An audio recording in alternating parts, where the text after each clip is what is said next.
சமூக சொந்தங்களுக்கு வணக்கம். மீண்டும் மற்றொரு காணொலியில் உங்களை சந்திக்கின்றேன். இந்த காணொலியில் நாங்கள் பார்க்க இருக்கின்ற விடயம், சரியும் மக்கள் தொகையால் சிக்கலாகும் குழந்தை பிறப்புக்கு குட்டிக்கரணம் போடும் நாடுகள், சவுதி அரேபியாவில் கடும் பனிப்பொழிவு, உலகின் மிகப்பெரிய தங்கப்படிமம் கண்டுபிடிப்பு, இவை பற்றித்தான் விரிவாக பார்க்க இருக்கின்றோம். வாங்க காணொலிக்குள் போகலாம்.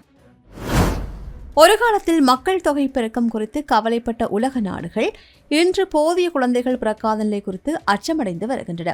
2025ஆம் ஆண்டில் உலக நாடுகள் எதிர்கொள்ளும் மிகப்பெரிய சவால்களில் ஒன்றாக மக்கள் தொகை வீழ்ச்சி உருவெடுத்துள்ளது. ஒரு நாட்டின் மக்கள் தொகை நிலைத்திருக்க தேவையான கருத்தரிப்பு விகிதம் 2.1 ஆகும். ஆனால் ஐக்கிய நாடுகள் அமைப்பின் சமீபத்திய அறிக்கையின்படி உலகின் 60%க்கும் அதிகமான நாடுகளில் இந்த விகிதம் 2.1க்கும் கீழே சரிந்துள்ளது. 1950களில் 4.7 இருந்த உலக சராசரி கருத்தரிப்பு விகிதம் 2025ஆம் ஆண்டில் 2.40 குறைந்துள்ளது. இது முந்தைய ஆண்டை விட 0.37% குறைவு. இந்த சரிவு தொடர்ந்தால் 2050க்குள் உலக சராசரி 2.1க்கு கீழ் செல்லும் என்று ஐநா எச்சரிக்கின்றது. இந்தியாவில் ஒட்டுமொத்த கருத்தரிப்பு விகிதம் 2.0ஆகவும் நகர்ப்புறங்கள் 1.7ஆகவும் குறைந்துள்ளது. ஒரு காலத்தில் உலக மக்கள் தொகையில் முதலிடத்தில் இருந்த சீனா தற்போது கடுமையான மக்கள் தொகை சரிவை எதிர்கொண்டு வருகின்றது. 2025ஆம் ஆண்டில் சீனாவின் கருத்தரிப்பு விகிதம் 1.01 உள்ளது. கடந்த 3 ஆண்டுகளாக அந்த நாட்டின் மக்கள் தொகை தொடர்ந்தும் குறைந்து வருகின்றது.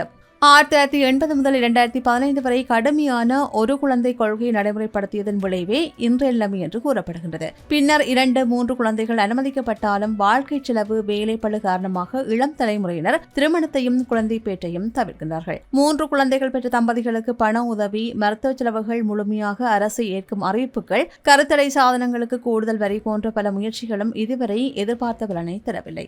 உக்ரைன் போர், இளைஞர்களின் வெளிநாட்டு குடிபெயர்வு ஆகிய காரணங்களால் ரஷ்யாவின் பிறப்பு விகிதமும் கடுமையாக பாதிக்கப்பட்டுள்ளது. 10 அல்லது அதற்கு மேற்பட்ட குழந்தைகளை பெறும் பெண்களுக்கு மதர் ஹீரோயின் விருது, பண ஊக்கத்தொகை, குடும்பத்திற்கான சிறப்பு விடுமுறைகள் போன்ற திட்டங்களை அரசு அறிவித்துள்ளது. இளம் பெண்களுக்கு குழந்தை பேற்றுக்கான நிதி ஊக்கங்கள், கருக்கலைப்புக்கான கட்டுப்பாடுகள் என்று பல நடவடிக்கைகள் எடுக்கப்பட்டு பெரிய மாற்றம் ஏற்படவில்லை. ஜப்பானில் குழந்தை பிறப்பை ஊக்குவிக்க தனி அமைச்சகம் இயங்கி வருகிறது. அரசே டேட்டிங் செயலிகளை நடத்துகின்ற அளவுக்கு முயற்சிகளும் மேற்கொள்ளப்படுகின்றன. இருந்தும் அதிக வேலை நேரம், மன அழுத்தம் காரணமாக இளைஞர்கள் குடும்ப வாழ்க்கையை தள்ளி போடுகின்றார்கள். தென்கொரியாவில் 0.7க்கும் குறைவான பிறப்பு விகிதம் காணப்படுகின்றது. உலகிலேயே இது மிக குறைவானதாக உள்ளது. ஒவ்வொரு குழந்தைக்கும் லட்சக்கணக்கான ரூபாய் ஊக்கத்தொகை அறிவிக்கப்பட்டும் வாழ்க்கை செலவு மற்றும் சமூக அழுத்தங்கள் காரணமாக மாற்றம் அங்கு ஏற்படவில்லை. அதிகரிக்கும் வீட்டு வேலை மற்றும் குழந்தைகள் வளர்ப்பு செலவுகள், பெண்களின் கல்வி மற்றும் வேலை வாய்ப்பு முன்னுரிமை, திருமண வயது தள்ளி போவது, வேலை வாழ்க்கை சமநிலை இல்லாமை, எதிர்காலம் குறித்த நம்பிக்கையின்மை, இருவருக்கும் வருமானம், குழந்தை வேண்டாம் என்ற சிந்தனை உலகளவில் பரவி வருகின்றது. 2021 குடிமை பதிப்பு தரவுகளின்படி இந்தியாவில் 49 மாவட்டங்களில் பிறப்புகளை விட இறப்புகள் அதிகமாக உள்ளன. 2019 இந்த எண்ணிக்கை 7ஆக இருந்தது. இந்த 49 மாவட்டங்களில் பெரும்பாலானவை தமிழ்நாடு, கேரளா, கர்நாடகா போன்ற தென் மாநிலங்களைச் சேர்ந்தவை. தமிழ்நாட்டில் மட்டும் 2021ஆம் ஆண்டில் 17 மாவட்டங்களில் பிறப்புகளை விட இறப்புகள் தான் அதிகமாக பதிவாகியுள்ளன. இதற்கு மாறாக உத்தரப்பிரதேசம், மத்திய பிரதேசம் போன்ற மாநிலங்களில் பிறப்பு விகிதம் அதிகமாகவே உள்ளது. இது எதிர்கால அரசியல் பிரதிநிதித்துவ விவாதங்களில் முக்கியத்துவம் பெறுகின்றது. இந்நிலையில் 2025இல் ஒரே ஒரு விடயம் மட்டும் உணர்த்தப்படுகின்றது. பணம் கொடுத்தால் மட்டும் பிறப்பு விகிதத்தை உயர்த்த முடியாது. வேலை, வாழ்க்கை சமநிலை, பாலின சமத்துவம், எதிர்காலத்தின் மீதான நம்பிக்கை ஆகியவை உருவானால்தான் மனித இனம் இந்த மக்கள் தொகை சரிவை எதிர்கொள்ள முடியும் என்று எதிர்கூறப்பட்டுள்ளது. அடுத்து சுட்டரிக்கும் வெயிலுக்கும் பரந்த பாலைவனங்களுக்கும் பெயர் போன சவுதி அரேபியாவில் தற்போது பெய்து வருகின்ற கடும் பனிப்பொழிவு உலகையே ஆச்சரியத்தில் ஆழ்த்தியுள்ளது. அந்த நாட்டின் வடக்கு பகுதியில் உள்ள தபுக் மாகாணத்தில் உள்ள ஜபல் அல்-அவுஸ் மற்றும் ட்ராஜனா மலைப்பகுதிகள் முழுவதும் பனி படர்ந்து வெள்ளை நிற போர்வையை போர்த்தியது போன்ற கண்கொள்ளா காட்சி காணப்படுகின்றது.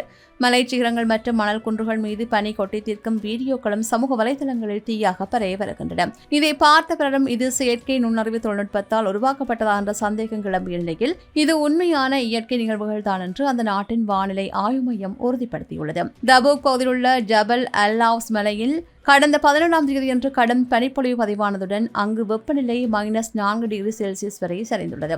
கடும் பனிமூட்டம் மற்றும் பலத்த காற்றுடன் கூடிய இந்த வானிலை மாற்றத்தால் சாலைகளில் போக்குவரத்தும் பாதிக்கப்பட்டது. சைபீரியாவிலிருந்து வீசும் கடும் குளிரலை காரணமாக மத்திய தரைக்கடல் ஈரப்பதத்துடன் கலந்து இந்த திடீர் பனிப்பொழிவு ஏற்பட்டுள்ளதாக வானிலை ஆய்வாளர்கள் கூறுகின்றார்கள். இந்த அரிய நிகழ்வை காண மக்கள், சுற்றுலா பயணிகள் அங்கு திரண்டு வருகின்றார்கள். முன்னெச்சரிக்கை நடவடிக்கையாக பொதுமக்கள் பாதுகாப்பு இடங்கள் இருக்குமாறும், வழுக்கும் சாலைகளில் வாகனங்களை ஓட்டும்போது கவனமாக இருக்குமாறும் அதிகாரிகள் அறிவுறுத்துகின்றார்கள். கிழக்கு சீன கடல் பகுதியில் ஆசியாவின் மிகப்பெரிய கடலுக்கடியிலான தங்க படிமத்தை சீனா கண்டுபிடித்துள்ளது. சீனா உலகிலேயே அதிகளவு தங்கத்தை உற்பத்தி செய்யும் நாடாக உள்ளது. அதே நேரத்தில் தங்க கையிருப்பில் ஆப்பிரிக்கா மற்றும் ஆஸ்திரேலியாவிற்கு அடுத்த இடத்தில் உள்ளது. கடந்த 2021 ஆண்டில் தங்க படிமங்களை கண்டுபிடிப்பதில் சீனா தீவிரம் காட்டி வருகின்றது. அதன்படி வடக்கு கிழக்கு மாகாணமான லியானிங்கில் 14.44 லட்சம் கிலோ தங்க இருப்பு கடந்த ஆண்டு கண்டுபிடிக்கப்பட்டது. இதை தவிர ஜின்ஜியாங், ஒய்கூர் பிராந்தியத்தில் உள்ள மலைகளில் 10 லட்சம் கிலோ தங்க இருப்பு கண்டுபிடிக்கப்பட்டது. இந்த நிலையில் தான் ஷாண்டாங் மாகாணத்தின் ஜாண்டாய் நகரில் உள்ள லாயோ கடற்கரைக்கு அப்பால் கடலுக்கடியில் ஒரு பிரமாண்டமான தங்க படிமத்தை சீனா கண்டுபிடித்துள்ளது.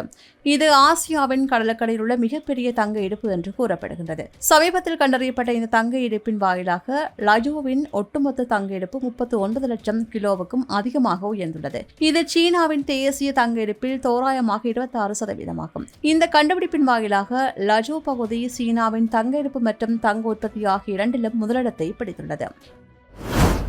இவை சமீபத்தில் வெளியான செய்திகளின் தொகுப்பாக காணப்படுகின்றன. செய்திகள் பற்றி உங்களுடைய கருத்துக்களை கீழே இருக்கும் கமெண்ட்ஸ் பக்கத்தில் மறக்காமல் பதிவிடுங்க. மீண்டும் மற்றொரு காணொளியில் உங்களை சந்திக்கின்றேன். நன்றி.